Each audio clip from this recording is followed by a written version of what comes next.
सत श्री अकाल, मेरा नाम है सौरभ लुथरा और आप देख रहे हैं बंदूक वाले। आज का टॉपिक बहुत इंटरेस्टिंग होने वाला है। बाकी आपने थंबनेल और टाइटल पढ़ ही लिया होगा। अब ये सोच रहे होंगे कि जो मैं वीडियोस बनाता हूँ और इस टॉपिक से क्या लेना देना है, तो ये सब आपको वीडियो के एंड में पता लगेगा। चैनल पे नए हो तो प्लीज़ सब्सक्राइब कर लो और वीडियो जो है वो एंड तक देखो, ताकि आपको बीच में कोई भी चीज़ मिस ना करो, क्योंकि बहुत इंटरेस्टिंग टॉपिक है। तो शुरुआत करते हैं आतिक से। इलाहाबाद यूपी में एक टांगे वाले के घर पैदा हुआ एक बच्चा, जिसको पढ़ाई में कोई इंटरेस्ट नहीं है। वो 17 साल की उम्र में खून कर देता है और खून करते ही उसकी जुर्म की दुनिया में शुरुआत होती है और उसके बाद वो कभी पीछे मुड़ के नहीं देखता। ये हाँ, मैं आतिक अहमद की बात कर रहा हूँ। ये बंदा एक वक्त था इलाहाबाद में चांद बाबा का नाम हुआ करता था। इस बंदे ने अपनी 22 से 23 साल की उम्र में उसका नाम ख़त्म कर दिया, एक एक करके उसकी गैंग का नामो निशान मिटा दिया। इस बंदे ने छोटी सी उम्र में ही काफ़ी हद तक अपनी एक पावर पा चुका था और एक मोमेंट पे इसके पास सारी पॉलिटिकल पावर्स भी थी। ये इलाहाबाद में ही 5 बार एमएलए बना। क्या हुआ कि इसको पुलिस उठा के ले गई थी और इसके पुलिस उठाने के बाद कुछ ही समय बाद इसके पॉलिटिकल कनेक्शंस के कारण ये उसी वक्त जेल से बाहर आ गया। उस वक्त इसको रियलाइज़ हुआ कि यार, अगर अपना ये धंधा बढ़ाना है ना, तो पॉलिटिक्स में घुसना पड़ेगा। और इसको कहीं ना कहीं ये सियासी ताकतों का भी पता लग चुका था। तो उसके कारण ये कुछ देर बाद ये पॉलिटिक्स में घुसना चाहता था और कुछ ही देर में ये पॉलिटिक्स में घुस भी गया। और सिर्फ घुसा नहीं, इसके इतने क्रिमिनल रिकॉर्ड्स होने के बावजूद इसको 5 बार इलाहाबाद में ये एमएलए बना और लोगों ने इसको जिताया भी, जानते हुए कि ये क्या चीज़ है। कहते हैं ना, पाप का घड़ा भरता है तो फिर कभी ना कभी तो टूटता ही है। तो कुछ समय बाद इसने अपने भाई को इलाहाबाद में सीट दिलवाई था। वो हार गया। हारा किससे? राजूपाल से। राजूपाल कौन था? राजूपाल आतिक का राइट हैंड हुआ करता था कभी। और ये बात ना आतिक को हजम नहीं हुई। 25 जनवरी 2005 को उसने उसका मर्डर कर दिया, गोलियों के साथ, बंदूक गोलियाँ, समझ जाओ यार। तो उसने उसका खून कर दिया और तभी से उसका बैड टाइम शुरू हो गया। उसके बाद उसने भाई को दोबारा से इलेक्शन में डाला, वो फिर हार गया। जो पार्टी आतिक को सपोर्ट करती थी उसने बाहर निकाल दिया। तो एक और पार्टी थी, उसने इसके ऊपर आतिक ऑपरेशन चालू कर दिया और उस पर इंक्वायरी बिठा दी, जिसमें 227 इसके गैंग के लोगों की लिस्ट बनी और धीरे धीरे करके चुन चुन के उनको उठवा लिया गया। उसके बाद इसको भी जेल हो गई, सीन चला इसका। फिर बाद में इसको बेल भी मिल गई। इसने दोबारा पॉलिटिक्स में घुसने की नाकाम कोशिशें की। पर गेम कहाँ चेंज हुई? गेम चेंज हुई 2017 को, जब जोगी सरकार आई। जोगी सरकार ने क्या किया? आते ही इसकी सारी फाइलें खुलवाई और तब से इसको जेल में, और इसकी जो करोड़ों की जायदाद थी वो धूल में ऐसे ही रही। और अभी रिसेंटली जो सीन हुआ है, 13 अप्रैल 2023 को इसका बेटा आसद, जिसका इनकाउंटर हो गया पुलिस द्वारा, पर ये इतनी बड़ी बात नहीं है। 15 अप्रैल 2023 को इसका असैसिनेशन हुआ भरे बाजार में। कितनी सारी पुलिस की सिक्योरिटी के बीच कितने सारे कैमरामैन थे। 3 असैसिन आए, उन्होंने इसको गोलियां मार दी और इसका भाई भी था शायद, दोनों को गोलियां मार दी और दोनों मौके पे मर गए। अब मज़े की बात क्या है कि एक तो देखो, इतनी सारी पुलिस सिक्योरिटी, उसके बीचों बीच 3 लोगों ने आके उसको गोलियां मार दी। गोलियां भी किससे मारी? इंपोर्टेड पिस्टल से, देसी कट्टे से नहीं मरा, इंपोर्टेड पिस्टल से गोलियां बजी उसको। असैसिन के पास उसमें भी उन्होंने लाइसेंस बनवाया होगा ना, मारने से पहले एक प्रॉपर लाइसेंस लिया होगा इंडियन गवर्नमेंट से। It's not funny. अब मेरे 3 सवाल है। सबसे पहला सवाल, वाई गैंगस्टर बिकम पॉलिटिशियन? मतलब हमारी गवर्नमेंट कैसी है? देखो यार, मैं डर के कह रहा हूँ, मुझे ये चीज़ कहने का कोई शौक नहीं है, पर फिर भी गैंगस्टर्स जिसने 17 साल में खून करा, सबको पता है, उस बंदे को पॉलिटिक्स में घुसा दिया। जो बंदा गैंगस्टर है उसको हमने अपना पॉलिटिशियन बना दिया ताकि वो बंदा हम पे रूल करे। ऐसा क्यों हो रहा है इंडिया में?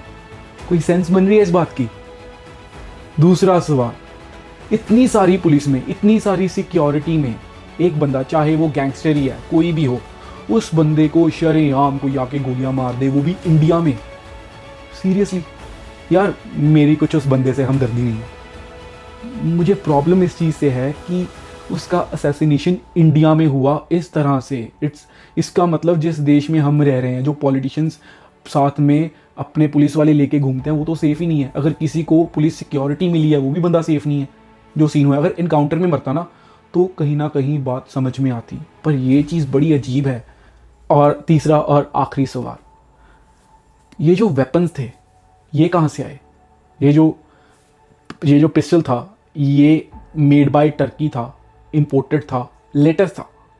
और ये जो जिन लोगों ने, जो क्रिमिनल्स थे जिन्होंने उसको गोली मारी, उनके पास लाइसेंस था क्या? उन्होंने वो वेपन लाइसेंस पे लिया था?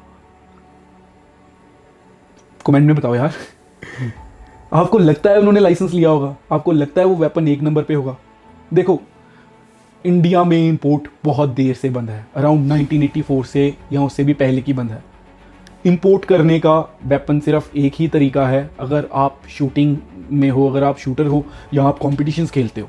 कॉम्पिटिशन्स खेलने के 3 साल आपको लगातार गोल्ड लेके आना पड़ता है नेशनल में एटलीस्ट, तब जाके आप इंपोर्ट कर सकते हो।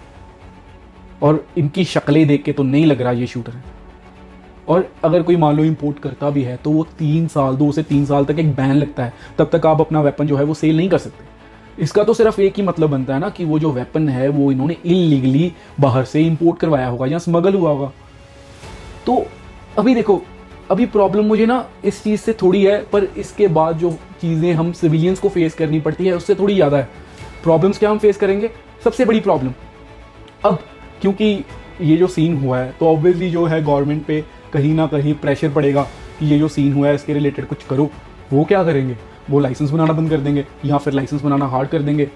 हो सकता है कि जिन लोगों के लाइसेंस ऑलरेडी बने हुए हैं वो लाइसेंस कैंसिल हो जाएं। यार मैं सही बताऊं, कहीं ना मैं भी वेपन्स के खिलाफ हूं। मैं नहीं चाहता वेपन हो किसी के पास। मैं कहता हूं लोगों को वेपन देना बंद कर दो, 0% कर दो। पर एटलीस्ट हम सिविलियंस की सेफ्टी की सारी रिस्पॉन्सिबिलिटी गवर्नमेंट ले। एक मैं चाहता हूं कि अगर हम कहीं बाहर घूमें, आराम से धंधा करें, आराम से अपना कारोबार करें, अपनी फैमिली को लेके घूमें, हमें किसी का डर ना हो। हमें ये ना हो कि कोई सरफिरा आएगा, हमें धमका के हमें लूट के ले जाएगा या हमें फरोख्ती की मांग करेगा।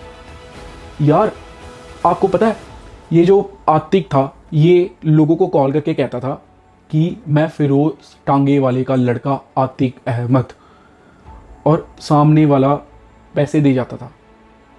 अगर हम पंजाब में चलें तो कुछ लोग ऐसे हैं कि पैसे फिरौती मांगते हैं और कहते हैं अगर पैसे नहीं दिए तो हम तुम्हारा सिद्धू मूसेवाला कर देंगे। यार we are safe in that country. मैं अपने हिंदुस्तान से बहुत ज़्यादा प्यार करता हूँ, फ्रीली बिना डरे रहना चाहता हूँ, पर ऐसे लोग नहीं रहने देते।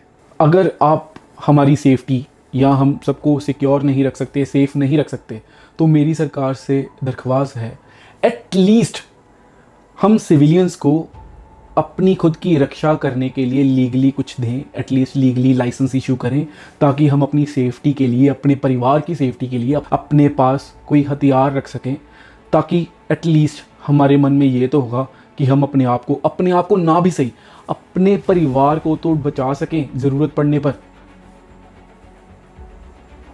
पता है क्या है, मेरे कहने से कोई फ़र्क नहीं पड़ता, पर जो लोग मेरी वीडियो देख रहे हैं, आपके सोचने से, आपके कहने से फ़र्क पड़ता है।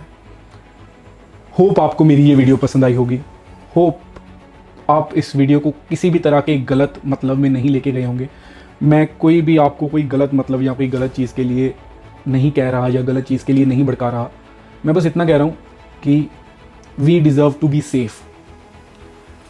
गाइस, होप आपको ये मेरी वीडियो पसंद आई हो। अगर पसंद आई है तो प्लीज़ एक लाइक दे दीजिए और अपने फ्रेंड्स के साथ शेयर कर लीजिएगा। और अगर आप इस चैनल पे नए हो या अभी तक आपने इस चैनल को सब्सक्राइब नहीं किया तो मेरी हाथ जोड़ के विनती है, प्लीज़ कर दो यार, मुझे बहुत मोटिवेशन मिलती है। और thank you for 1 lakh subscribers, it is huge. आप सोच नहीं सकते मेरी छाती कैसे फूल चुकी है ये सुन के, मतलब देख के। समझ रहा हूँ यार, समझ जाऊँगा। बाकी thank you guys, I will see you in next one.